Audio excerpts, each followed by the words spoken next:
사랑합니다. 네. 제 번호도 좀 띄워주십시오. 네. 다른 가불기를 걸어서 집에 가서 딱 누울 때 그 장면이 생각나면서 씩 웃게 되잖아요. 치즈 하면서.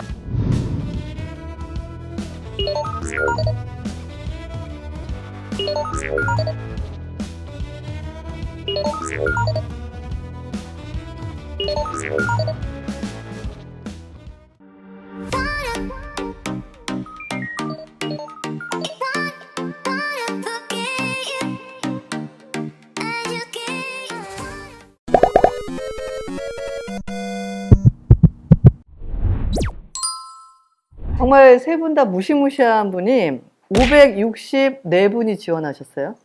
지원하시고 서류 검사 통과해서 150분 정도가. 그리고 이제 이준석 당대표가 압박 면접을 봐서 16명을 뽑았어요. 행간에는 이 압박 정말 장난 아니었다. 뭐 이런 말도 있는데 실제 어땠어요? 그 압박 아니요, 굉장히 면접? 그 편안한 분위기에서 진행이 됐습니다. 그 압박 면접이라고 붙여졌지만은 그냥 이준석 대표가 그냥 편안하게 질문을 던지고 그게 대답하는 형식이었고 네. 진짜 압박은 4강 때 그 TV 앞에서 했던 그것이 더 압박이었죠. 저는 지금도 제가 무슨 말 했는지 기억이 안 납니다. 아, 그래요? 네. 굉장히 잘했어요. 아, 그렇습니까? 알고 했으면 큰일 날 아, 뻔했어요. 제가 아직까지 그걸 다시 보진 못했는데 네네네. 제가 어떻게 말했는지 다시 한번 그렇군요. 확인을 해봐야겠네요. 그래서 이제 16강전에 다들 들어가셨잖아요. 4명이 한 조로 해가지고 이제 팀 배틀이 네. 있었는데 현장에 계셨던 분들 말이 같은 팀들은 인사를 하던데 다른 팀은 복도에 만나서 1도 말을 안 붙이더라. 뭐 이런 얘기가 있어요. 그때 분위기가 어땠습니까? 우리 임 대변인님? 잘못 전달된 것 같은데 뭐 그 정도는 아니었고 뭐 당연히 어떤 정보나 이런 거에 공유하고 이런 건 없었지만 네네. 당시 현장에서는 다들 화목하게 잘 부탁드린다. 뭐 속내는 달랐겠지만 인사하고 그런 분위기였습니다. 예. 우리는 말을 하고 지냈다. 말은 했고요. 그 너무 급박했어요. 스케줄이 타이트하다 보니까 뭐 이렇게 만나가지고 서로 뭐 식사라도 한다든지 뭐 이렇게 해야 되는데 그런 거 전혀 없었고 그냥 주제 던져주면 그거에 대해서 돌진하고 주제 던져주면 돌진하고 뭐 이런 형태였기 때문에 주제가 보통 며칠 전에 정해져서 통보가 됩니까? 보통 16강 때는 한 2, 3일 전, 3일 전 정도 기억하고요. 그래서 아마 이제 팀끼리 4명이다 보니까 준비할 시간을 좀 넉넉하게 주셨던 거고요. 네. 이제 8강, 4강전으로 오면 올수록 더 급박하게 다 던져주셨고 심지어 결승전에서는 뭐 안 알려준 것도 너무 많습니다. 그러니까 현장에서 그냥 알아서 하십시오. 이런 게 많았고 특별히 그 논평 쓰는 거는 대회 시작 2시간 전? 그때 주시면서 빨리 보내라 그러셔가지고 거의 뭐 경험 없이 그냥 써서 거의 제출하는 실전처럼 했군요. 거의 그랬습니다. 그리고 압박 면접은 아예 얘기도 안 해주셨고요. 그때 시청자의 한 사람으로서 많은 부분들도 그러셨을 건데 궁금한 게 그 상황에서 내가 상대를 이겨야 되는데 논리로 사실 내 철학이나 내 가치와 반하는 팀에 배정이 됐을 때요. 두 분 같은 경우는 윤석열 전 총장 조기에 당에 들어와야 된다라고 했을 때 반대 입장 편이었잖아요. 자, 토론 주제 갑니다. 윤 전 총장, 국민의힘에 조기 입당해야 한다? 청팀은 찬성이고 백팀은 반대거든요. 그래서 그 얘기도 좀 해주시고 세 분 다 기억에 남는 나는 그 입장이 아니었는데 반대편에 서서 어떤 전략으로 어떻게 대응했다 이런 얘기 좀 듣고 싶거든요. 우리 임 대변인. 저는 사실 이제 신인규 대변인님이랑 같이 했던 이 이재명 지사의 욕설 네. 뭐 용서해줘야 된다. 그만하면 됐다라는 입장이 사실 저희 입장은 그게 파리였잖아요. 파리. 파리 얘기가 나왔던 네. 조국 교수님의 제가 말씀을 빌려서 마지막으로 마치겠습니다. 파리가 앞발을 싹싹 빌 때 이놈이 사과한다고 착각하지 말아라. 이에 내 말을 추가하자면 파리가 앞발을 비빌 때는 뭔가 빨아먹을 준비를 할 때이고 이놈을 때려잡아야 할 때이다라고 조국 교수님께서 말씀하셨습니다. 네, 파리가 싹싹 비는데 무조건 때려잡는 것만이 정답이 아니라고 생각을 하고요. 그 파리가 어느 정도 용서를 구할 때에는 그 용서를 받아주는 것도 새로운 국민의힘이 추구하는 가치라고 생각을 합니다. 저의 어떤 개인적인 소신과 반대되는 그런 편에 섰었는데 그래서 저는 전략을 이렇게 짰죠. 만약 제가 이제 찬성 측에 서 있었으니까 이재명 지사의 어떤 그런 발언이 잘 됐다라고 해버리면 그건 토론에서 바로 져버리는 거거든요. 물론 잘못했지만 우리가 이제 국민의힘의 입장에서 얘기를 하는 거니까 국민의힘의 입장에서 이재명 지사가 잘못한 것이 너무 많다. 그래서 욕설 논란은 이미 지방선거 때 한번 다뤘으니까 다른 걸 한번 다뤄보자. 이 측면에서 전략을 짰던 게 조금 유효했던 것 같습니다. 아니 그 내용 되게 건강하고 좋았어요. 근데 본인은 속은 미식거렸다는 얘기잖아요. 미식까지는 아니고 약간 양심의 가책을 느꼈죠. 아, 오케이. 근데 굉장히 논리적으로 명분 있는 얘기였어요. 어떠셨어요? 기억에 남는? 이제 뭐 저 같은 경우도 그 공직자의 후보, 그러니까 대통령의 후보 가족의 사생활을 알아야 한다. 이제 제가 반대 토론을 했는데 저는 원래 찬성 입장이었거든요. 찬성으로 제출도 했는데 저를 반대에다가 배치를 하셨어요. 아무래도 재밌게 짜시려고. 쪽이 찬성이셨잖아요. 그렇죠. 저도 원래 이쪽 입장에서 토론을 하고 싶었거든요. 근데 어쨌든 이제 저는 반대로 해서 우리 임 대변인님하고 같이 했었는데, 근데 또 하면서도 느꼈던 거는 어차피 대변인의 직을 수행하면 어차피 당론과 또 제 소신이 어긋나는 경우도 많을 거거든요. 그래서 그럴 때 또 어떻게 논리적으로, 그렇지만 말이 안 되는 얘기를 하면 또 안 되니까 이제 그런 능력을 좀 평가하기 위해서 이렇게 했던 것 같고 저는 유의미했다고 생각을 합니다. 티 안 났어요. 전 이쪽 팀 옹호했거든요. 원래는 찬성 입장이었어요. 네, 어떻게 기억나시는 거? 저는 그 사정기관장의 정치 직행 문제 있다 요거였는데 네. 사실 그 윤석열 총장과 최재형 원장의 얘기를 놓고 하자라는 어떤 내용이었어요, 주제가. 근데 이거를 제가 문제 있다라고 해버리면은 사실 저는 그렇게 동의하지도 않고, 그렇기 때문에 좀 프레임을 좀 전환을 시켰죠. 그러니까 그 사례와 유사했던 그 황운하 울산청장의 정치 직행을 이제 문제 삼으면서 쉽게 말해서 다른 가불기를 걸어서 이건 어떻게 생각하냐, 이 얘기 말고 알겠으니까 이건 어떻게 생각하는데 라는 전략으로 가서 좀 유효했던 것 같아요. 센스쟁이에요. 무거운 주제도 괜찮고 간단한 에피소드도 좋고요. 가장 기억에 남는 거 각자 어떤 기억들이 있으세요? 우리 신. 제 얘기를 해도 되나요? 네. 아. 그럼요. 이때까지 계속 본인 얘기했어요. 하나도 더. 보시는 분들께서 또 너무 이렇게 악플을 또 다루실 수 있게. 그대로 가시면 네, 악플도 관심이기 때문에 좋아합니다. 괜찮고요. 저는 이제 기억 남는 거는 뭐 다들 잊으셨겠지만 제가 그 16강전에서 마지막 멘트 할 때 제가 그 재난지원금 전국민 살포에 대해서 반대를 하면서 이거 재난 위로금으로 이름을 싹 바꿨다. 그럼 국민들의 희노애락을 국가가 같이 해야 된다 그러면 그러면은 생일 축하금도 줘야 되지 않느냐. 기쁨도 함께 하자. 근데 그거를 우리 허모 후보께서 그 대선에 나오신 분이 28번 공약에 그거를 진짜 써놓으신 거예요. 생일 때 10만 원 준다, 케이크를 배달해 준다. 만약에 그런 논리로 가면요. 그 모 대선 후보가 했던 공약 28번에 나오는 생일 축하금 월 10만 원 딜리버리 서비스까지 해서 갖다 준다고 합니다. 이제 그런 정책도 저는 나올 거라고 확신하면서 발언을 넘기겠습니다. 그래서 제가 그 얘기를 하면서 맞췄던 게 좀 기억에 남습니다. 준비했던 걸 제가 바로 적시에 터뜨렸기 때문에. 아, 네. 네. 자, 우리 임승호 대변인께서. 저는 개인적으로 16강에서 상대팀의 이제 고3 참가자시죠. 김민규 씨가 있었는데, 김민규 씨가 경제적인 지식이 굉장히 뛰어나더라고요. 그래서 저는 솔직히 말해서 이해를 잘 못했어요. 무슨 말을 하는지, 뭐 감가상가 이런 얘기가 나오는데, 저도 대학에서 경제 수업 들었는데 무슨 소리 하는지 잘 모르겠더라고요. 그래서 계속 이러고 있는데 이제 마지막쯤에 이제 사회적 취약계층인 노령층의 얘기를 딱 꺼내시길래 제가 그것만 딱 캐치해가지고, 어떻게 노령계층이 전부 사회적 취약계층으로 분류할 수는 없다. 부유하신 분도 있고 빈자이신 분들도 계시기 때문에 선별적 복지를 하자라고 딱 말씀을 드렸더니 그때부터 경제 얘기를 안 하시더라고요. 그래서 그 장면이 조금 기억에 남았다라는 생각이 듭니다. 전략으로 지식을 누르셨습니다. 자, 우리 양 대변인. 저는 그 8강의 치즈 발언이 제일 기억에 남아요. 공직자 자격 시험이라는 주제를 가지고 얘기를 했는데, 그 우유로 비유를 해서 상한 우유는 조금 배제하는 작업이 필요하다 이렇게 비유를 해주셨는데, 이게 또 사실 즉석에서 하는 거다 보니까 순간의 번뜩임이에요. 그래서 사실 컨디션이 좋으면 이렇게 할 수 있는 거고, 컨디션이 나빴으면은 뭐 기억이 안 나는 건데, 그때 컨디션이 좋았는지 딱 캐치를 해서 치즈도 쓸모 있는데 왜 이렇게 일관적으로 이렇게 배제를 하냐 이렇게 반박을 했던 게 유효했던 것 같습니다. 그 공격이. 우유에 저는 비유하고 싶은데요. 최소한 유통기한이 지난 우유는 먹게 되면 배탈이 날 수 있거든요. 우유도요, 오래되면 치즈가 됩니다. 치즈도 충분히 쓸만한 것이고요.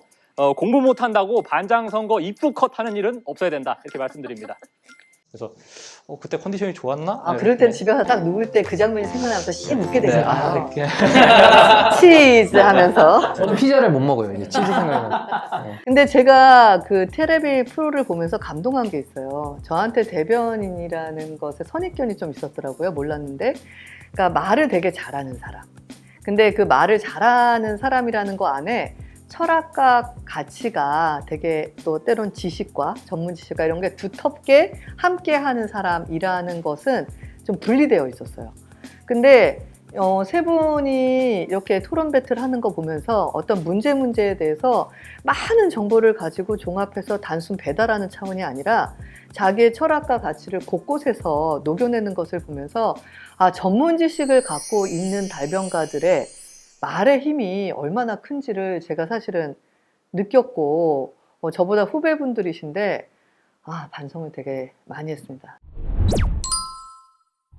그래서 물어보겠습니다. 국민의힘 지금 많은 변화를 사실 국민들이 요청하고 계시고 또 그래야 하는 숙제가 있거든요.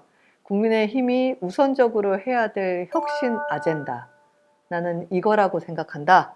우리 임 대변인께서.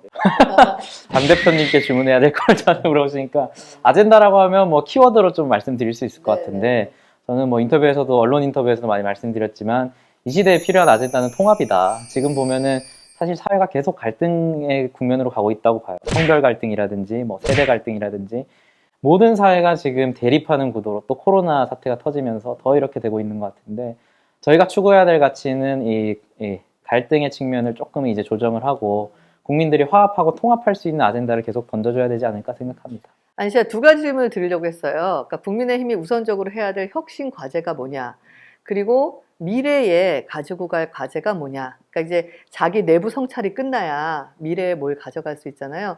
지금 주신 답은 어떻게 보면 그 미래에 우리가 가져가야 될 과제가 뭐냐, 그게 통합이다라고 하신 것 같아요. 그 다시 돌아가서 이게 분골쇄신하면서 변화와 혁신의 과제로 가져가야 될 것, 내부 우리 뭘로 보세요? 저희 내부라고 한다면은 어떤 지금에 실행되고 있는 정치 실험들, 지금 토론 배틀이 끝났는데 이제 정책 공모전을 한다고 하는데 정책 공모전 이후에 공천 방식이라든지 이런 부분에서 기존의 정당들이 시도하지 않았던 토론 배틀 같은 경우에도 사실 사기업 같은 경우에는 공개 채용을 하는 것이 당연한 것이거든요. 근데 이 정치권에서는 뭔가 당연한 것들이 당연하지 않은 것처럼 여겨져 왔던 것들이 굉장히 많아요. 뭐 정책 공모전 같은 경우에도 사실 뭐 어떤 대회 같은 것도 많고 밖에서는 굉장히 많이 이루어지고 있는데 정치권에서는 그건 아니야 이러면서 미뤄두고 있었던 것들이 있거든요. 저는 그래서 이런 실험들을 계속해서 고민해내고 저희 대변인단도 같이 고민하면서 어떻게 하면 공천 방식을 당연하지 않은 것들이 무엇이었고 또 그래서 어떻게 당연하게 바꿀까 이 고민을 좀 해야 된다고 생각합니다. 제가 의정 활동 1년 했는데 가장 고민하고 있던 아젠다였습니다. 일단 동감합니다. 감사합니다. 자, 우리 양 대변인께서는 다른 목소리를 존중할 수 있는 자세를 가지는 게 제일 필요하죠.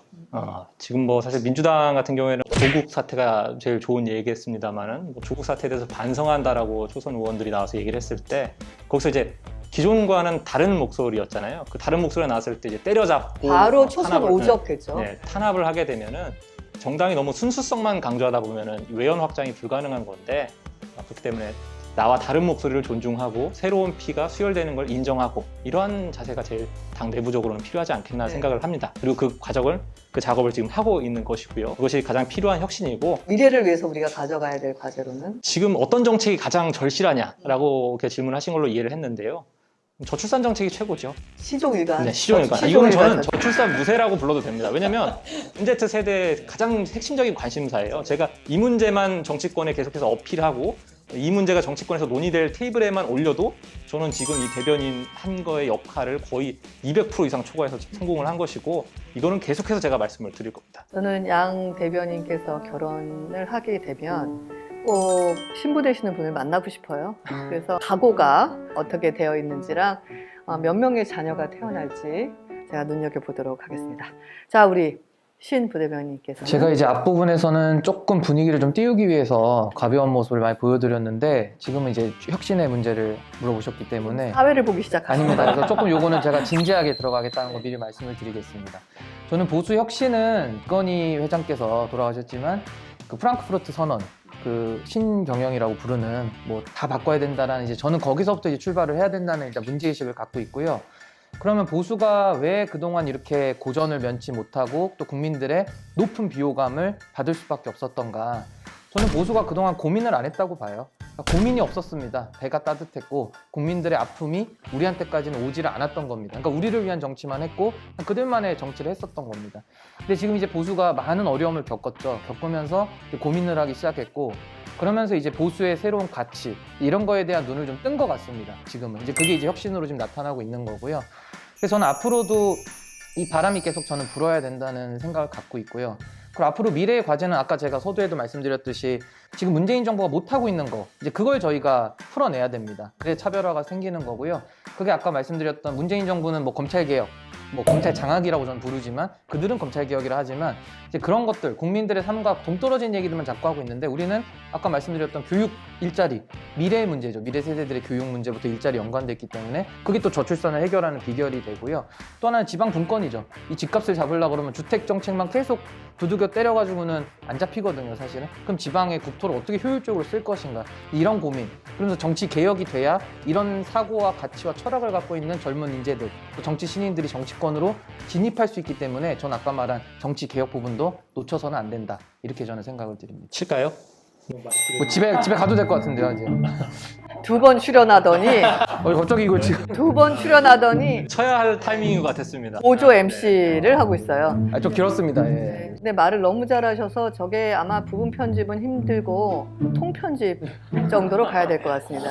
아니 근데 저는 지금 또 잠깐 감동하면서 울컥한 게 뭐였냐면 다 비슷한 얘기를 하셨어요. 우리가 정치권 밖에서는 열심히 하고 건강하게 경쟁하고 거기서 생산적인 결과물을 낸 사람들이 무언가에 대한 대가를 받는 것들이 어느 정도는 정착이 되어 있어요. 그리고 그런 과정에서 역량을 내재화한 개인이든 팀이든 솔루션을 낼 수 있는 거거든요.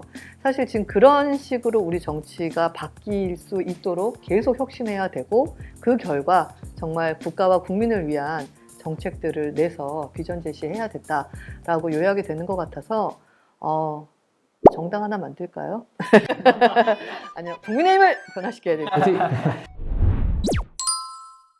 또 하나 질문드리면 지금 문재인 정부의 실정으로 많이 힘듭니다. 본인들이 뽑으셨던 베스트라고 할 수 없는 월스트이죠. 정말 최악이다. 그리고 그 부분만은 국민의힘이 반드시 해결하자. 그런 거 하나 짧게 한번 말씀해 주시죠. 똑같은 말씀을 계속 드리는데 저출산위원회 그 저출산위원회 문제를 해결하겠다고 여성분을 모셔다 놓고 얘기를 한다는 게 비혼도 좋습니다. 뭐 낙태할 권리 저는 이런 거는 사실 구분해서 동의하는 부분들도 많지만은 이걸 저출산위원회 가서 할 얘기는 전혀 아니거든요. 근데 거기서 지금 그 얘기를 한다는 거는 전혀 이 문제에 대해서 관심이 없구나. 저는 가장 충격받았던 어떤 장면은 문재인 대통령이 의료 파업이 있을 때 직접 메시지를 내가지고 코로나 사태에 가장 헌신했던 의료진은 간호사라는 걸 국민들이 알고 있습니다라는 메시지를 낸 적이 있어요. 저는 처음에 가짜뉴스인 줄 알았습니다. 어디 유튜브에서 나오는 가짜뉴스인 줄 알았는데 진짜로 그 말씀을 하셨더라고요. 그래서 이런 게 바로 아까 말씀드린 어떤 갈등을 조장하는 그런 정치다. 저는 일단은 지금 문재인 정부 잘못한 거는 이제 헌법 시스템, 헌법에서 규정한 상권 분립이라든지 우리 헌법은 시장의 자유를 원칙으로 내세우고 있습니다. 그러면서 동시에 경제 민주화도 보완적으로 내세우고 있고요. 그러니까 이런 부분들, 그러니까 헌법 정신에서 우리나라가 지금 기초해서 여기까지 왔는데 자기들의 나라 사유물이 아니거든요. 근데 지금 영원할 것처럼 그 권력에 오만하고 취해서 지금 자기 나라 경영하듯이 자기 맘대로 하고 있습니다. 그래서 저는 청와대에 우리 헌법책이 싸거든요. 얇기 때문에 한 100권 정도 제가 주문해서 보내드리고 싶은 심정입니다. 근데 읽을까요?